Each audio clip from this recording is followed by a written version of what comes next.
Hi friends, welcome back to Manthan's vlog. ನಾನು ಕಲಾ. ಎಲ್ಲರೂ ಹೇಗಿದ್ದೀರಾ ಸ್ನೇಹಿತರೆ? ನಾನು ಕೂಡ ತುಂಬ ಚೆನ್ನಾಗಿದ್ದೀನಿ. ಸೊ ನೀವು ಕೂಡ ಆರೋಗ್ಯವಾಗಿದ್ದೀರಾ ಅಂತ ಭಾವಿಸ್ತಾ ಇವತ್ತಿನ ವ್ಲಾಗ್ನ ಶುರು ಮಾಡೋಣ. ಇವತ್ತು ಆಫ್ಟರ್ನೂನಿಂದ ವ್ಲಾಗ್ನ ಶುರು ಮಾಡ್ತಾ ಇದ್ದೀನಿ. ಸೊ ಇವತ್ತು ಒಲೆಯಲ್ಲಿ ಸಾಂಬಾರು ಮಾಡ್ತಾಯಿದ್ದೀನಿ. ಮೊಸೊಪ್ಪು ಸಾಂಬಾರು ಮಾಡಬೇಕು, ಹಾಗಾಗಿ ಬಿಸಿನೀರನ್ನ ಕಾಯೋದಕ್ಕೆ ಇಟ್ಟಿದ್ದೀನಿ. ಸೊಪ್ಪನ್ನ ಈಗ ತೊಳ್ಕೊತೀನಿ. ಯಾವುದೇ ಸೊಪ್ಪಾಗಿರಲಿ ಫಸ್ಟು ನೀರಲ್ಲಿ ಸ್ವಲ್ಪ ಹೊತ್ತು ನೆನೆಸಿ ಇಡಬೇಕು. ಅದಾದ ನಂತರ 2 ಸತಿ ಸೊಪ್ಪನ್ನ ನೀರಲ್ಲಿ ಚೆನ್ನಾಗಿ ಈ ಥರ ತೊಳ್ಕೊಂಡ್ರೆ ಯಾವುದೇ ರೀತಿಯಾದಂಥ ಮಣ್ಣು ಏನೂ ಇರೋದಿಲ್ಲ. ಬಸ್ಸಾರು ಮಾಡಬೇಕಾದ್ರೂ ಅಷ್ಟೇನೆ. ಇವಾಗ ನಾವು ದಂಟಿನ ಸೊಪ್ಪನ್ನೆಲ್ಲ ನೀಟಾಗಿ ಸ್ವಲ್ಪ ಹಚ್ಚಿ ಹಾಕಿ ಮಾಡೋದಲ್ವಾ. ಸೊ ಹಚ್ಚಿ ಆದಮೇಲೆ ನೀರಲ್ಲಿ ನೆನೆಸ್ಬಿಟ್ಟು ಅದಾದಮೇಲೆ ತೊಳ್ಕೊಬೇಕು. ಅವಾಗ ಒಂದು ಸ್ವಲ್ಪ ಕಷ್ಟ ಆಗುತ್ತೆ, ಯಾಕಂದರೆ ಕಟ್ ಮಾಡಿರ್ತೀವಲ್ಲ ಸಣ್ಣ ಸಣ್ಣದಾಗಿ. ಹಾಗಾಗಿ ಯಾವತ್ತೇ ಆಗಲಿ ಸೊಪ್ಪಾಗಿರ್ಬೋದು, ತರಕಾರಿನೇ ಆಗಿರ್ಬೋದು, ನೀಟಾಗಿ 2 ಸತಿ ವಾಶ್ ಮಾಡಿ ಅಂತ ಹೇಳ್ತೀನಿ. ಇನ್ನು ಇವಾಗ ನಾನು ಮೊಸಪ್ಪು ಮಾಡೋಕ್ಕೆ ಅಂತ ಹೇಳಿದ್ನಲ್ವಾ, ಹಾಗಾಗಿ ಸೊಪ್ಪೆಲ್ಲ ನೀಟಾಗಿ ವಾಶ್ ಮಾಡ್ಕೊಂಡಿದ್ದಾಯಿತು. ಹಾಗೆಯೇ ನನ್ನ ವ್ಲಾಗ್ಸ್ ನಿಮಗೆ ಇಷ್ಟ ಆಗ್ತಿದೆಯಾ? ಇಷ್ಟ ಆಗಿದ್ದರೆ ಕಮೆಂಟ್ ಮಾಡಿ, ಹಾಗೆ ನಿಮ್ಮ ಫ್ರೆಂಡ್ಸ್ ಆ್ಯಂಡ್ ಫ್ಯಾಮಿಲಿಗೆ ಶೇರ್ ಮಾಡಿ ಅಂತ ಕೇಳ್ಕೊತೀನಿ. ನಿಮ್ಮ ಒಂದು ಕಮೆಂಟ್ ಆಗಿರ್ಬೋದು, ಲೈಕ್ ಆಗಿರ್ಬೋದು, ನನಗೆ ಒಂಥರ ಮೋಟಿವೇಟ್ ಇದ್ದಂಗೆ. ಕೆಲವೊಂದು ಸತಿ ನಾನು ಇರೆಗ್ಯುಲರಾಗಿ ಆಗ್ತಿರ್ತೀನಲ್ಲ ವ್ಲಾಗ್ಸ್ನ, ಆಗ ಯಾರಾದರೂ ನನ್ನ ಒಂದು ವ್ಲಾಗ್ಸ್ಗೆ ಕಮೆಂಟ್ ಹಾಕ್ತಾರೆ. ಆಗ ಒಂಥರ ಏನೋ ಒಂಥರ ಖುಷಿನೂ ಆಗುತ್ತೆ, ಹಾಗೆ ಮೋಟಿವೇಟ್ ಸಹ ಆಗುತ್ತೆ. ಯಾವ ರೀತಿ ಅಂತಂದರೆ, ಯಾಕೆ ಆಸಕ್ತಿ ಕಳ್ಕೊತಾ ಇದೆಯಾ, ಒಂದೇ ದಿವಸದಲ್ಲಿ ಏನೂ ಆಗೋದಿಲ್ಲ ಅಲ್ವಾ. ಸೊ ನಿಧಾನಕ್ಕೆ ಆಗುತ್ತೆ, ತೊಂದರೆ ಏನಿಲ್ಲ, ತಾಳ್ಮೆ ಇರಬೇಕು ಅನ್ನೋ ಥರ. ಇವತ್ತಿನ ವ್ಲಾಗಲ್ಲಿ ನಾನು ಯಾಕೆ ಈ ಯೂಟ್ಯೂಬ್ನ ಚಾಯ್ಸ್ ಮಾಡಿದೆ ಅನ್ನೋದ್ರ ಬಗ್ಗೆ ಹೇಳೋದಾಗಿರ್ಬೋದು, ಹಾಗೆ ಕೆಲವೊಂದು ಮಾತು, ನನ್ನ ಮನಸ್ಸಿನ ಮಾತಾಗಿರ್ಬೋದು, ನನ್ನ ಮನಸ್ಸಿಗಂತ ಅಲ್ಲ, ಎಲ್ಲ ಒಂದು ಹೌಸ್ ವೈಫ್ ಮನಸ್ಸಲ್ಲಿ ಇದೇ ರೀತಿಯಾದಂಥ ಒಂದು ಭಾವನೆಗಳು ಇದ್ದೇ ಇರುತ್ತೆ ಅಲ್ವಾ. ಹಾಗಾಗಿ ನನ್ನ ಬಗ್ಗೆ ನಾನು ಒಂದು ಸ್ವಲ್ಪ ನನ್ನ ಬಗ್ಗೆ ನನ್ನ ಪರಿಚಯನ ಮಾಡಿಕೊಡ್ತಾ ಇದ್ದೀನಿ. ನಾನು ಓದ್ ಬ್ಲಾಗಲ್ಲೇ ಹೇಳಿದ್ದೆ ನನ್ನ ಸ್ಟಡೀಸ್ ಬಗ್ಗೆ ಎಲ್ಲ. ಅದಾದ ನಂತರ ನಾನು ಮದುವೆಗೂ ಮುಂಚೆ ಕೆಲ್ಸಕ್ಕೆ ಹೋಗ್ತಾಯಿದ್ದೆ. ಬಿಲ್ಲಿಂಗ್ ಕೆಲಸ ಮಾಡ್ತಿದ್ದೆ. ಸಂಬಳ ಏನು ಹೇಳ್ಕೊಳೋಷ್ಟು ಇರಲಿಲ್ಲ, ಆದರೂ ಪರವಾಗಿಲ್ಲ, ಸ್ಯಾಟಿಸ್ಫ್ಯಾಕ್ಷನ್ ಇತ್ತು. ಹಾಗೆಯೇ ಇನ್ನು ಅದಾದ ನಂತರ ಮದುವೆ ಆದಮೇಲೆ ಕೆಲ್ಸಕ್ಕೆ ಹೋಗಿ ಏನೋ ಒಂಥರ ಕನ್ಸ್ಕೊಂಡಿದ್ವಿ. ಹಸ್ಬೆಂಡ್ ವೈಫ್ ಇಬ್ಬರು ದುಡಿಯೋದಾಗಿರ್ಬೋದು, ಒಂಥರ ಚೆನ್ನಾಗಿರುತ್ತೆ ಜೀವನ ಅನ್ನೋ ಥರ ಕನ್ಸ್ಕೊಂಡಿದ್ದೆ. ಬಟ್ ಅದಾಗಿದ್ದೇ ಬೇರೆ. ಅದು ಏನಾಯಿತು ಅಂತಂದರೆ, ಹಳ್ಳಿ ಕಡೆ ಕೊಟ್ಬಿಟ್ರು ನಮ್ಮ. ಇನ್ನು ಹಳ್ಳಿ ಕಡೆ ಬಂದಾದಮೇಲೆ ಕೆಲಸ ಕಾರ್ಯ ಎಲ್ಲಿರುತ್ತೆ ಅಲ್ವಾ, ಮನೇಲೇ ಇರಬೇಕಾಗಿ ಬಂತು. ಸರಿ ಆಯಿತು, 1 ವರ್ಷ ಆರಾಮಾಗಿ ಮನೆ ಕೆಲಸ ಮಾಡಿಕೊಂಡು, ನಮ್ಮ ಅತ್ತೆನೂ ಸಹ ಮನೆ ಕೆಲಸದಲ್ಲಿ ಹೆಲ್ಪ್ ಮಾಡೋರು. ಇನ್ನು ಮಧ್ಯಾಹ್ನ ಮೇಲೆ ಅವ್ರೂ ಹಸುಗಳ್ನ ಹೊಡ್ಕೊಂಡು ಹೋಗಿ ಸಂಜೆಗೆ ಬರೋರು. ಸೊ ಅಷ್ಟರಲ್ಲೆಲ್ಲ ಮನೆ ಕೆಲಸ ಮುಗ್ದಿರ್ತೈತಲ್ಲ, ಇನ್ನು ಸಂಜೆ ತನಕ ನಿದ್ದೆ ಮಾಡೋದೇ ಆಗಿತ್ತು ಮನೇಲಿ ಇದ್ಕೊಂಡು. ಹಾಗೂ ಈಗ 1 ವರ್ಷ ಕಳೆದಿತ್ತಾಯಿತು. ಅದಾದ ನಂತರ ಮಾನ್ಯ ಹುಟ್ಟಿದ್ಲು, ಹಾಗೆಯೇ ತಾನ್ಯ. ಸೊ ಅದೆಲ್ಲ ಆದ ನಂತರ ಮಕ್ಳು ನೋಡಿಕೊಂಡು, ಮನೆ ನೋಡಿಕೊಂಡು, ನಿಜ ಹೇಳ್ತೀನಿ ಒಂದೊಂದು ಸತಿ ಬೇಜಾರಾಗೋಗ್ಬಿಡುತ್ತೆ. ಯಾಕೆ ಅಂತಂದರೆ, ನಾವೇನು ಅಂದ್ಕೊಂಡಿದ್ವಿ, ನಾವು ಯಾವ ರೀತಿ ಇದ್ದೀವಿ, ನಾವು ಅಂದ್ಕೊಂಡಿದ್ದೇನು, ನಾವು ಮಾಡ್ತಿರೋದೇನು ಅನ್ನೋದ್ರ ಬಗ್ಗೆ ಒಂದೊಂದು ಸತಿ ಯೋಚನೆ ಬರುತ್ತೆ ಅಲ್ವಾ. ಸೊ ಹಾಗೆ ಯೋಚನೆ ಮಾಡಿದಾಗ, ನಾನು ಕೆಲ್ಸಕ್ಕೆ ಹೋಗಿ ದುಡ್ದು ಏನೋ ನನ್ನ ಕಾಲ ಮೇಲೆ ನಿಂತ್ಕೊಬೇಕು ಅನ್ನೋ ಒಂದು ಆಸೆಯಿಂದ ಇದ್ದೋಳು ಯಾವ ರೀತಿ ಬದಲಾಗ್ಬಿಟ್ಟಿದ್ದೀನಿ ನಾನು ಅನ್ನೋ ಥರ ಯೋಚನೆ ಆಗಿತ್ತು. ಈಗ ಮಕ್ಕಳು ಮರಿನೆಲ್ಲ ಇಟ್ಕೊಂಡು ಕೆಲ್ಸಕ್ಕೆ ಹೋಗೋಕ್ಕಾಗತ್ತಾ? ಹಾಗಲ್ಲ. ಸೊ ಮಕ್ಕಳು ಸ್ವಲ್ಪ ದೊಡ್ಡವರಾಗೋ ತನಕ ವೆಯ್ಟ್ ಮಾಡಬೇಕು. ಅಲ್ಲಿ ತನಕ ಮನೇಲೇ ಇದ್ದರೆ ನನಗೆ ನಿಜವಾಗ್ಲೂ ಬೇಜಾರಾಗುತ್ತೆ. ಏನು ಮಾಡೋದು, ಬೇರೆ ಏನೂ ಆಪ್ಷನ್ಸ್ ಇಲ್ವಾ ಅನ್ನೋದ್ರ ಬಗ್ಗೆ ಯೋಚನೆ ಮಾಡಿದಾಗ ನನಗನ್ಸಿತ್ತು ಬ್ಯುಸಿಯಾಗಿರಬೇಕು ನಾನು. ಸೊ ನಾನು ಎಷ್ಟು ಬ್ಯುಸಿಯಾಗಿರಬೇಕು ಅಂದರೆ, ಬೇರೆ ಯಾವುದೂ ಯೋಚನೆ ಬರಬಾರ್ದು ನನ್ನ ತಲೆಗೆ. ಸೊ ನೆಗೆಟಿವ್ ಆಗಿರಲಿ, ಏನೇ ಆಗಿರಲಿ. ಹಾಗಾಗಿ ಯಾಕಂದರೆ ಒಂದು ಸತಿ ಗೊತ್ತಾ, ನೋಡು, ಹಸ್ಬೆಂಡು ಕೆಲಸದಲ್ಲಿ ಬ್ಯುಸಿಯಾಗಿರ್ತಾರೆ, ಇನ್ನು ನಾನು ಕೆಲಸದಲ್ಲಿ ಬ್ಯುಸಿಯಾಗಿ ಬರೀ ಮಕ್ಳನ್ನ ನೋಡ್ಕೊ, ಮನೆ ನೋಡ್ಕೊ, ಒಂಥರ ಏನೋ ನನಗೇನೇ ಐ ಫೀಲ್ ಅಲೋನ್ ಅನ್ನೋ ಥರನೇ ಅನಿಸ್ತು. ಒಂದೊಂದು ಸತಿ ಅನಿಸುತ್ತೆ ಆ ರೀತಿಯಾಗಿ, ಎಲ್ಲರೂ ಇದ್ದರೂ ಯಾರೂ ಇಲ್ಲದೇ ಇರೋ ಥರ ಅನ್ನೋ ಒಂದು ಫೀಲ್ ಬಂದೇ ಬರುತ್ತೆ ಅಲ್ವಾ. ಸೊ ಆ ಥರ ಫೀಲ್ ಆಗಿತ್ತು. ಬೇಡ, ನಾನು ಹಿಂಗೆ ಇದ್ದರೆ ಕಷ್ಟ ಆಗುತ್ತೆ ನನಗೇನೆ, ಏನಾದರೂ ಒಂದು ಪ್ರಯತ್ನ ಮಾಡೋಣ, ಸುಮ್ಮನೆ ಇರೋ ಬದಲು ಏನಾದರೂ ಪ್ರಯತ್ನ ಮಾಡ್ತಿರ್ಬೇಕು. ಅದರಿಂದ ನಮಗೆ ಪ್ರಾಫಿಟ್ಟೇ ಬರುತ್ತೆ ಅಂತ ನಾನು ಹೇಳೋಕ್ಕಾಗಲ್ಲ. ಬಟ್ ಏನಾದರೂ ಒಂದು ಕೆಲಸ ಮಾಡ್ತಿದ್ದೀವ, ಅದ್ರಲ್ಲಿ ನಾವು ಆ್ಯಕ್ಟಿವ್ ಆಗಿದ್ದೀವ ಅಲ್ವಾ, ನಮ್ಮನ್ನು ನಾವು ಡೈವರ್ಟ್ ಮಾಡ್ಕೊಬೇಕು. ಹಾಗಾಗಿ ಏನಾದರೂ ಒಂದು ಕೆಲಸ ಬೇಕೇ ಬೇಕು.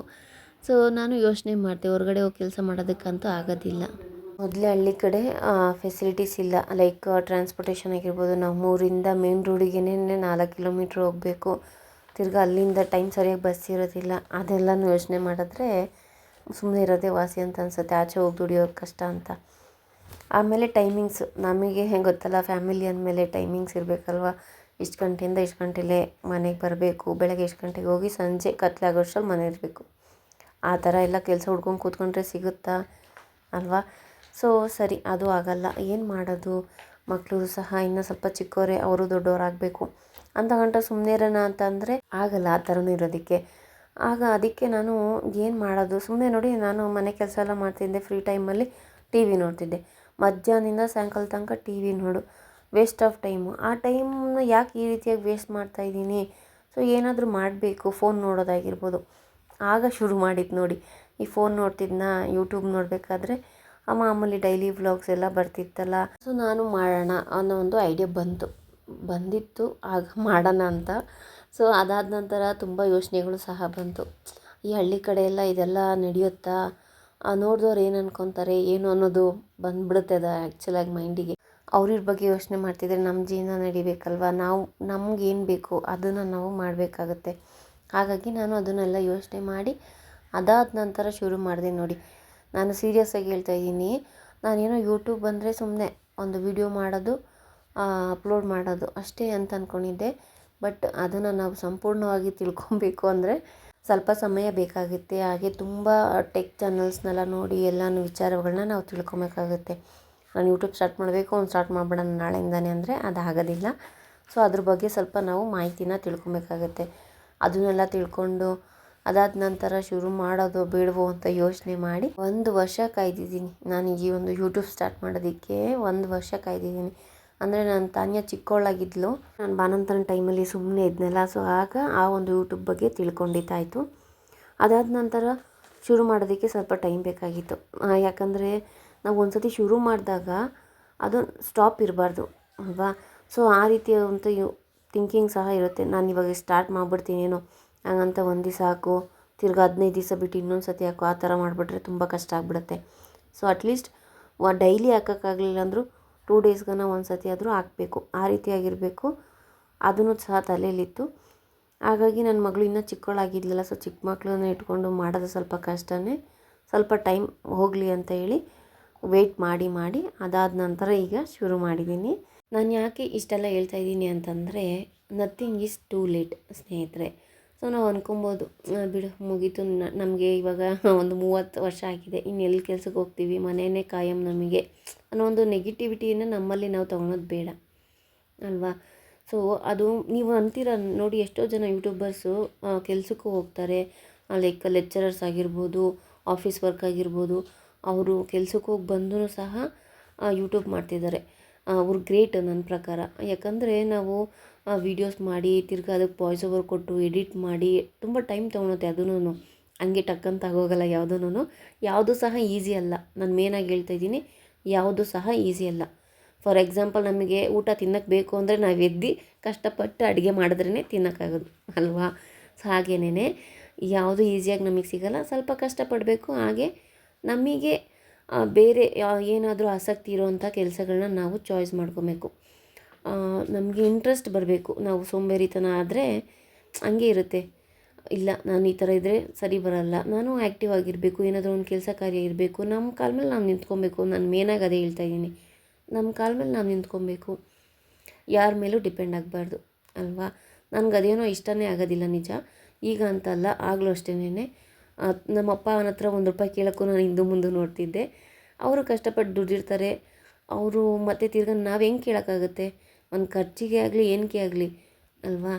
ಏನೋ ನನಗೆ ಅದು ಇಷ್ಟ ಆಗ್ತಿರ್ಲಿಲ್ಲ. ಆ್ಯಂಡ್ ಈಗಲೂ ಅಷ್ಟೇನೆ, ಹಸ್ಬೆಂಡ್ ಒಬ್ಬರೇ ದುಡ್ದು ಮನೇನ ನೋಡ್ಕೊಳೋದಾಗಿರ್ಬೋದು, ಖರ್ಚುಗಳು ತುಂಬ ಕಷ್ಟ ಅಲ್ವಾ ಮೇಂಟೈನ್ ಮಾಡೋದು. ನಾವು ಸ್ವಲ್ಪ ಸಪೋರ್ಟಿವ್ ಆಗಿರಬೇಕು ಅಲ್ವಾ. ಈಗಿನ ಕಾಲದಲ್ಲೆಲ್ಲ ಇರ್ತಾರೆ ಐನೋ, ಬಟ್ ಯಾರೆಲ್ಲ ಇನ್ನೂ ನಾವು ಆಚೆ ಹೋಗಿ ದುಡಿಯೋಂಥದ್ದು ಏನಾಗಿದೆ ನನಗೆ ಅನ್ನೋ ಒಂದು ಥಿಂಕಿಂಗ್ ಇರೋರು, ನೀವು ದುಡಿಯೋದು ಏನಕ್ಕೆ ಅಂದರೆ ನಾಲೆಜ್ ಬೇಕು ನಮಗೆ.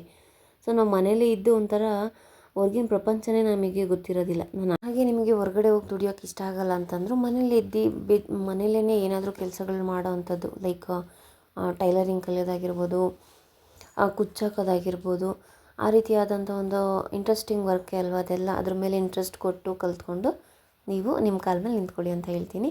ಸೊ ಇದೇ ರೀತಿ ಯೋಚನೆ ಮಾಡೇನೆ ನಾನು ಈಗ ಯೂಟ್ಯೂಬ್ನ ಸ್ಟಾರ್ಟ್ ಮಾಡಿದೆ. ಈ ರೀತಿಯಾದಂಥ ಒಂದು ಜರ್ನಿನ ಕಾಲಿಟ್ಟಿದ್ದೀನಿ. ಎಲ್ಲಿ ತನಕ ನಡ್ಕೊಂಡು ಹೋಗ್ತೀನಿ ಅದರಲ್ಲಿ ಅಂತ ಗೊತ್ತಿಲ್ಲ, ಬಟ್ ನನ್ನ ಪ್ರಯತ್ನ ಏನಿದೆ ಅದನ್ನು ನಾನು ಖಂಡಿತ ಮಾಡೇ ಮಾಡ್ತೀನಿ. ಸೊ ಅದಕ್ಕೆಲ್ಲ ನಿಮ್ಮ ಸಪೋರ್ಟ್ ಇರುತ್ತೆ ಅಂತ ನಂಬಿದ್ದೀನಿ ಸಹ. ಹೀಗೆ ಸಪೋರ್ಟ್ ಮಾಡ್ತೀರಾ ಅಲ್ವಾ. ಹಾಗೆ ಈ ವ್ಲಾಗ್ ನಿಮಗೆ ಇಷ್ಟ ಆಗಿದ್ದರೆ ಪ್ಲೀಸ್ ಲೈಕ್ ಮಾಡಿ. ಇನ್ನೂ ಯಾರೆಲ್ಲ ನನ್ನ ಚಾನಲ್ನ ಸಬ್ಸ್ಕ್ರೈಬ್ ಮಾಡದೆ ನೋಡ್ತಿದ್ದೀರೋ ದಯವಿಟ್ಟು ಸಬ್ಸ್ಕ್ರೈಬ್ ಮಾಡಿ ನನಗೆ ಸಪೋರ್ಟ್ ಮಾಡಿ ಅಂತ ಕೇಳ್ಕೊತೀನಿ. ಸಬ್ಸ್ಕ್ರೈಬ್ ಮಾಡಿ ನನಗೆ ಸಪೋರ್ಟ್ ಮಾಡ್ತಿರೋ ಎಲ್ಲ ಸ್ನೇಹಿತರಿಗೂ ತುಂಬು ಹೃದಯದ ಧನ್ಯವಾದಗಳು. ಮತ್ತೆ ಸಿಗೋಣ ಮುಂದಿನ ವ್ಲಾಗಲ್ಲಿ. Until then take care. Thanks for watching. ಧನ್ಯವಾದಗಳು.